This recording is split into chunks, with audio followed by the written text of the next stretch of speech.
have with Alissa from Southern Maryland Vegan. Alissa, thanks for joining me today. So we're here getting ready to enjoy this amazing dinner, and this looks superb. Tell me what you brought here today. This is a pesto gnocchi with a roasted butternut squash, and all mixed together, topped with a toasted sesame Parmesan cheese. And so there's no actual dairy in it, but it is sesame seeds and cheese and garlic powder and just a nice topping that mixes well with the pesto.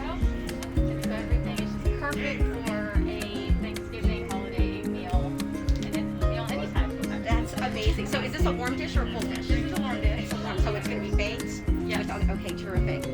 So tell me a little bit. I want to ask you a little bit about Southern Maryland Vegan.